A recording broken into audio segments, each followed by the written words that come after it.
فرمایا کہ جس شخص کی استطاعت ہو قربانی کرنے کی اور وہ قربانی نہ کرے ہماری عیدگاہوں میں نہ آئے، اس لیے کہ وہ امت مسلمہ سے کٹ چکا ہے۔ جو قربانی کی طاقت رکھنے کے باوجود قربانی نہیں کرتا وہ امت مسلمہ سے کٹ چکا ہے۔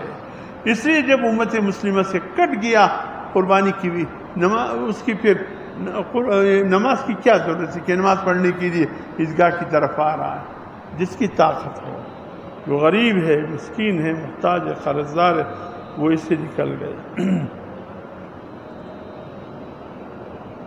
اور قربانی کے لیے مسائل ڈھونڈتے ہو، جیب میں 1 لاکھ کا موبائل پڑا ہے، جی پما قربانی کیجیے کنے کی 1 لاکھ موبائل لرے خرچے کا قربانی واقع تم لا پوچھتے گئے